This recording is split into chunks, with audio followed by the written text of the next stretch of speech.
Hey everyone, Ben here and welcome back to another race. We're in the TCR challenge here on iRacing at Spa and we're lining up in 11th on the grid. The lights are about to go green, so let's get our head on and get ready for what will be an absolutely frantic rundown into T1. Very narrow turning point here at the end of the start-finish straight, and we are underway, and you can see the flying start from Fernandez in the Audi behind us. He's now on the outside of the track. We are pinned to the inside, 3 wide going into the apex, so we just try and take a nice and tight line through the corner, maximise our exit speed as much as we can, despite the fact we were compromised in terms of our line there. And it looks like we might have lost a couple of positions, but I've got no time to think about that now. I'm all focused on Eau Rouge and Radion and making sure we get through here safely, and crucially do not pick up a slowdown penalty. We are slightly over the curb, we get an incident point, but we don't get that slowdown penalty.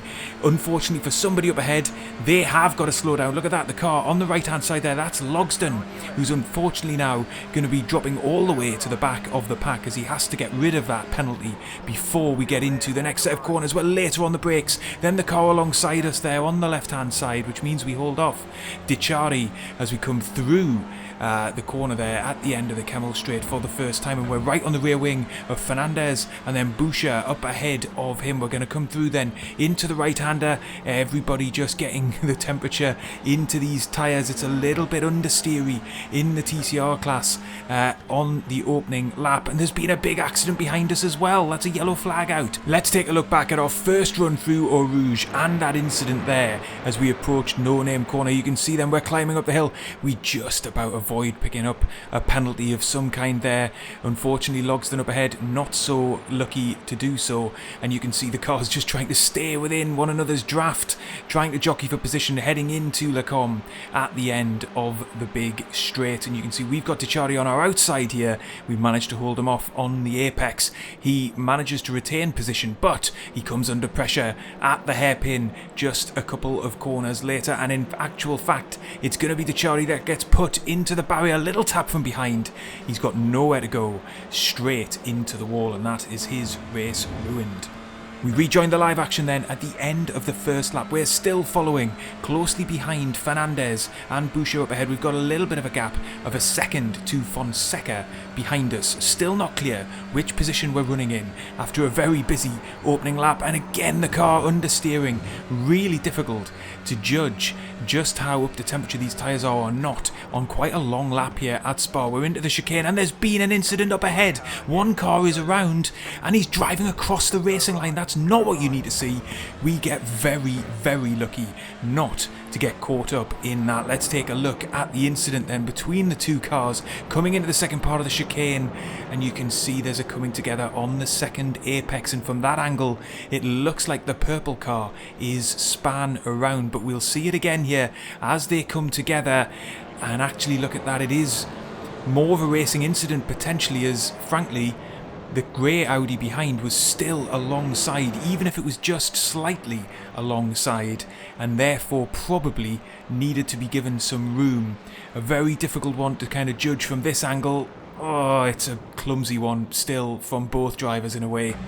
But thankfully for us, we managed to get through it okay, and actually it's promoted us up into 8th position. We rejoin on the very next lap. We're heading down into Eau Rouge once again.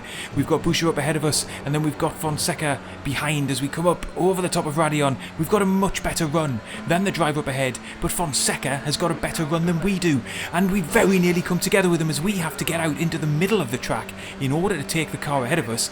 He was looking to peel out to get past us as well, so we're 3 wide now heading down into the corner at the end of the Kemmel Straight. We just about managed to get ahead of both drivers there, and that was very dicey at very high speed there coming down the Kemmel Straight, but we've made up another position. We're up into 7th place. Let's take a closer look at that then, and you can see we've each got a slipstream. We've probably each got a better run out of Radion than the other driver, and look at that, we do come together with Fonseca behind us. I didn't mean to come across his path like that. I had nowhere to go essentially. Thankfully we didn't swerve more aggressively, otherwise we would have definitely put him into the wall. We will take another look at it from an aerial vantage point, and you'll see actually he sort of turns into us at the same time, so I feel a little bit less guilty for coming across the track there. I think it was 50-50, but you can see the three of us running pretty well side by side. We were later on the brakes than both of the other drivers, and it looks like Fonseca does get past Boucher. Yes, he does. So he is now up into 8th place and will presumably be chasing us down. And indeed, as we rejoin at the end of that lap, you can see the gap has narrowed significantly to Fonseca, and he's going to be putting pressure on us here through Blanchimont as we come up towards the 5-minute mark in this race. But there really is no way through this corner to go side by side, not safely. But again, we're still running wide. We haven't got on top of the car yet, and yet we're approaching a third race distance. So I do have to start braking and losing speed at the right times through these corners and stop running wide, because we are accumulating incident points at quite an alarming rate. We're already over the half the number that we're able to get through this race without facing a DQ. Hopefully that becomes a bit easier as the field spreads out, but that's not going to happen anytime soon, because we're through T1 and we've still got Fonseca behind us, just 0.2 seconds behind. Hart, who was involved in that chicane incident, is 5 seconds up the road, and I'm not sure we're going to have the pace to reel him in. But we're coming through Eau Rouge once again, then clip the curb on the inside. I'm still not sure which gear to take that corner in, and we've gone and got another off track as I shifted down to 5th gear, and that just sent the car slightly wide. We're also slower off the top of the corner. As a result, Fonseca is going to be all the way past us before we even get into the braking zone. So a mistake from me there that has allowed Fonseca through. I keep to the inside to just try and spook him a little bit, perhaps going in too deep into the corner, but no such luck. He manages to hold it. We're very close on the rear bumper of Fonseca through the next couple of corners, but I'm not going to be close enough to mount an immediate re-overtake. Here then is the replay of that move. You can see we went very wide off the top of Radion, lost all of our momentum down the back straight, and that gives Fonseca a relatively easy pass. But look behind us at the racing action going on.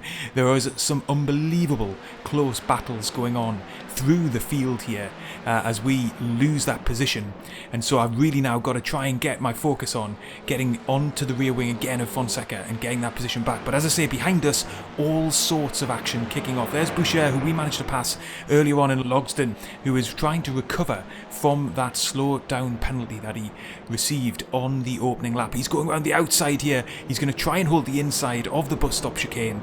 He's side by side with the car on exit, but actually that compromised him slightly, and this battle would rage for the whole middle section of the race, and you can see cars going side by side with one another all the way through the lap.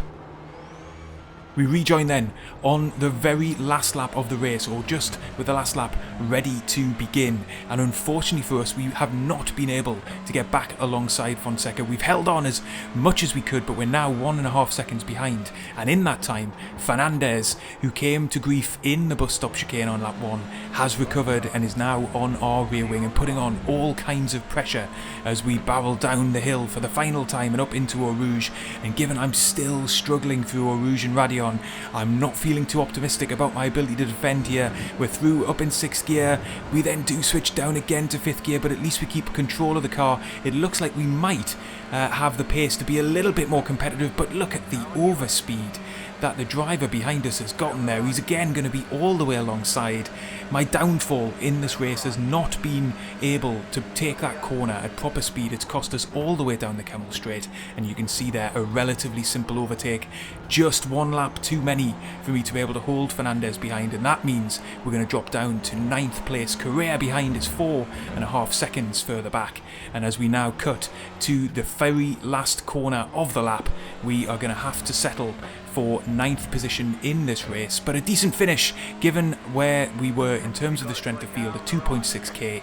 Here then is the battle behind, and is Logsdon making a final move to try and recover what positions he can after that disastrous opening lap for him. There's a bit of a coming together with Boucher on the last corner there. He is going to hold that position at least, but what racing, and it actually looks like Boucher gets pipped on the line by the other driver there on the left hand side.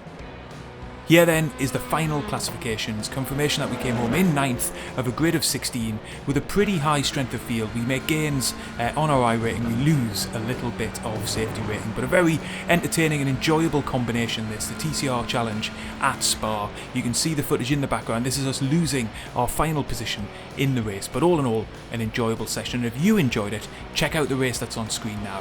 It's another belter and I'm sure you'll enjoy it.